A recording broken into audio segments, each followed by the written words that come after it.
मोदी सरकार अपने 2 कार्यकाल में कई एजेंडे को पूरा कर चुकी है।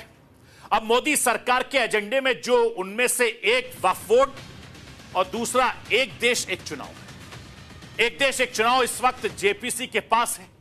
जेपीसी में चर्चा के बाद इसे संसद में पेश किया जाएगा। मैं आपको यह बताना चाहता हूं कि वक्फ बोर्ड बिल को लेकर मोदी सरकार एक कदम आगे बढ़ चुकी है। कैबिनेट ने वक्फ संशोधन विधेयक को मंजूरी दे दी है। जेपीसी की रिपोर्ट के आधार पर इसे हरी झंडी मिल गई है। बिल को पास कराने का रास्ता पूरी तरीके से साफ हो गया है। अब संसद के बजट के दूसरे हिस्से के दौरान इस बिल को पेश किया जा सकता है। इस बिल में संसदीय समिति के आधार पर संशोधन किए गए हैं।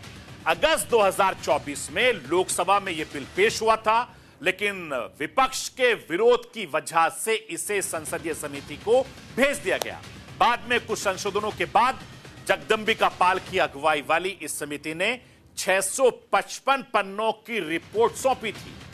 इसमें बजट सत्र के पहले चरण में 13 फरवरी को संसद में पेश की गई थी, लेकिन एक बार फिर से विपक्ष ने रिपोर्ट को फर्जी बताते हुए इसका जमकर विरोध किया था। लेकिन अब वक्फ बिल को कैबिनेट की बैठक में मंजूरी मिल गई। जेपीसी की ज्यादातर सिफारिशों को इसमें शामिल किया गया है। एनडीए के सहयोगियों के सुझाव भी मान लिए गए हैं। ऐसे में माना यह जा रहा है कि अब वक्फ बिल को पास कराने का रास्ता साफ हो गया है। बजट सत्र के दूसरे चरण में इसको पेश किया जाएगा। इस बिल में जो 14 बदलाव किए गए हैं, वो कौन कौन से बदलाव हैं, वो अहम बदलाव हैं, मैं राष्ट्र की आवाज के जरिए आपको दिखाना बताना चाहता हूं। लाइए स्क्रीन पर। पहला बदलाव जो इसमें गैर मुस्लिम सदस्यों की जगह भी है, इसमें जगह दी गई है। अब राज्य वक्फ बोर्ड और केंद्रीय वक्फ बोर्ड परिषद में 2 गैर मुस्लिम सदस्यों को शामिल करना अनिवार्य होगा। नंबर 2, वक्फ अधिनियम 1995 की धारा 9 और 14 में संशोधन करके वक्फ बोर्ड की संरचना में महिला प्रतिनिधियों को शामिल किया जाएगा। नंबर 3, वक्फ संपत्तियों के दावे के लिए अनिवार्य सत्यापन प्रक्रियाओं को लागू किया जाएगा, जिसमें पारदर्शिता बढ़ेगी और अवैध कब्जों को रोका जा सकेगा। वक्फ संपत्तियों की देखरेख के लिए जिला मजिस्ट्रेटों की भी भागीदारी बढ़ाई जाएगी और जिसमें प्रशासनिक निगरानी में सुधार होगा। वक्फ बोर्ड की शक्तियों में कमी की गई है। पहले आरोप लगता था कि वक्फ बोर्ड को असीमित शक्तियां दी गई थी। वक्फ संपत्तियों के बेहतर प्रबंधन के लिए उनके डिजिटलीकरण की प्रक्रिया को बढ़ावा दिया जाएगा। इससे पारदर्शिता बढ़ेगी।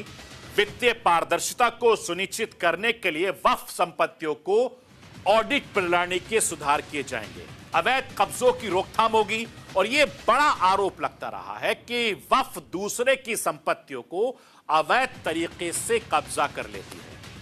वक्फ बोर्ड के सदस्यों की नियुक्ति को लेकर इसमें संशोधन किया गया है। राज्य सरकार को वक्फ बोर्ड के सभी सदस्यों को नामित करने की अनुमति दी जाएगी, जिससे कि नियुक्ति प्रक्रिया में सुधार होगा। वक्फ न्यायाधिकरण की शक्तियों को बढ़ाया जाएगा, जिसमें वक्फ से संबंधित वादों को तेजी से निपटारा हो सकेगा। वक्फ संपत्तियों की अनाधिकृत हस्ताक्षरण के लिए भी कड़ी सजा का प्रावधान दिए जाएंगे। वक्फ बोर्ड के लिए वरिष्ठ स्तर के अधिकारियों को मुख्य कार्यकारी अधिकारी के तौर पर नियुक्त भी किया जाएगा, जिसमें प्रशासनिक कार्यों में सुधार होगा। वक्फ संपत्तियों के रिकॉर्ड को कंप्यूटराइज किया जाएगा, जिसमें डेटा प्रबंधन में सुधार होगा। वक्फ बोर्ड की संरचना में बदलाव करके इसे अधिक प्रभावी बनाया जाएगा, जिसमें विभिन्न समुदाय के प्रतिनिधित्व को सुनिश्चित किया जाएगा।